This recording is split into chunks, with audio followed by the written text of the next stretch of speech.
What's going on, everyone? This is Luke from South Beach Sports, and in today's video we're going to talk about the possibility of a Kyle Lowry to the Miami Heat signing. If you like this video and if you enjoy content like this, make sure to like, subscribe, and turn on post notifications to never miss a video.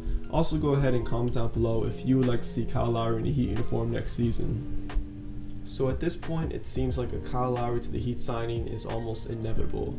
If you guys remember, during the trade deadline, both the Heat and the Raptors were in heavy talks for a possible Kyle Lowry trade to the Heat, which of course did not materialize.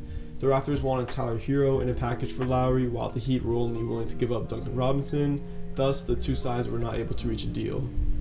It was reported, though, that both Kyle Lowry and the Heat did have mutual interest in each other, and this isn't a surprise whatsoever. The Heat love Lowry and the competitiveness that he brings, and both Kyle Lowry and Jimmy Butler are very good friends.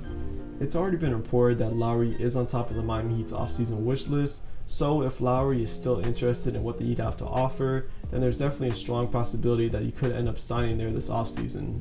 So let's talk contracts. Now, it was reported around the trade deadline that whichever team Lowry did get traded to, he would like to have a contract extension already in place. The contract he wanted was around $50 million for 2 years, so it's expected that whichever team he does sign with this offseason would offer him a contract close to that. Now, if Lowry does want to join the Heat, I would expect the Heat to perform a sign and trade for Lowry rather than just signing him outright, and here's why.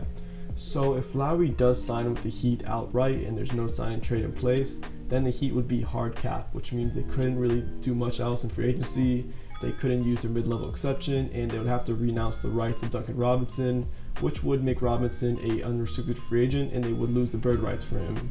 So let's discuss a sign and trade for Lowry, because at this point that seems like a way more likely option. So in this hypothetical sign and trade, the Heat would have to give up either Andre Iguodala or Goran Dragic in order to match the salary for Lowry. John Hollinger, The Athletic, proposed a sign and trade package that would send away Andre Iguodala, KZ Okpala, and Precious Achiuwa in exchange for Kyle Lowry. And from what I've seen, this trade package has brought out mixed reactions from the Heat fan base. I've seen a lot of Heat fans complain about this, saying that they wouldn't like to give up Precious Achiuwa because he's a young asset. He's starting to develop a three ball, as we've seen in the Nigerian exhibition games, and they wouldn't like to give up their young assets when they could just sign Lowry outright. Well, given that signing Lowry outright would have such a negative consequence, especially for the rest of free agency, it would make sense to just bite the bullet, give away your young assets for Kyle Lowry, which is obviously a good deal. Both Achiuwa and Okpala, I think, will develop into solid players in the NBA, but compared to what Lowry will bring to the Heat, I don't think it's that comparable. I want to transition now into what I think Kyle Lowry would bring to the Heat if he does sign with them. Lowry would obviously bring a ton of playoff and championship experience, which is so valuable. He was obviously a leader and a key member of that 2019 Raptors championship team, and if he does sign with the Heat, he would be a very key player come playoff time, both on the court and off the court in the locker room. Lowry would also fill what I think is the Heat's most pressing need this offseason, which is the need for a true point guard. We saw last season with Jimmy Butler as a point guard that while he is a terrific playmaker, I'm not taking that away from him, the Heat did have some struggles at times in setting up their offense. They had some troubles in pick and roll sets, as they really didn't have a true passer to give Bam the ball off rolls, and the Heat's offense just lacked a point guard. Lowry would obviously fill in and just correct this. He would run their offense to a T, and he'd be a terrific pick and roll player with Bam Adebayo. I'll get into more of what a Kyle Lowry and Bam Adebayo connection would look like, but I first want to touch on a stylistic change of the Heat's offense that I think would happen if Kyle Lowry is a member of the Heat's lineup. If Lowry is with the Heat, I expect them to run much less dribble handoff sets. Unless the dribble handoff set is such a fundamental component of Erik Spoelstra's offense, I would expect a more natural look to the Heat's offense. What teams do when they don't have a true point guard is that they often have to resort to other plays and sets in order to start their offense. With the Heat and the Nigerian basketball team, for example, who run Josh Okogie at point guard, who's obviously not a point guard, is that they like to start their offense with dribble handoffs, which at times do work, but it does get very predictable for defenses to stop.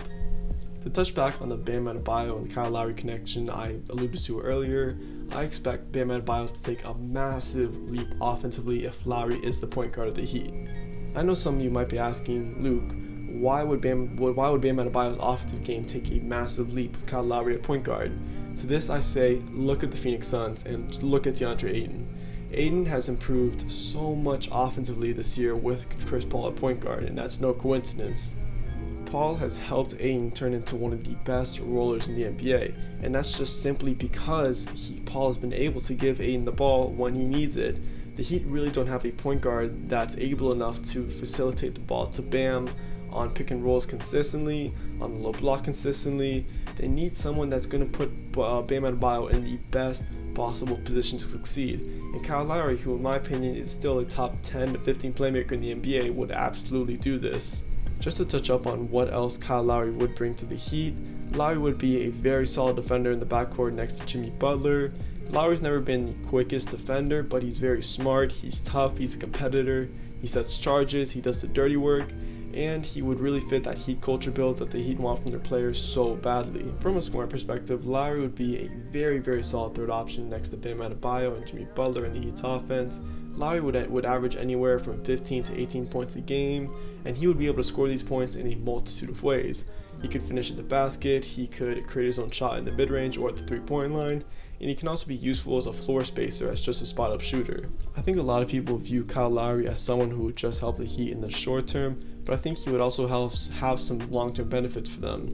Not only would he help develop Bam Adebayo to become a better player, but I think he would also help Tyler Hero improve not only as a playmaker on the court, but I think as a leader and as a professional off the court as well.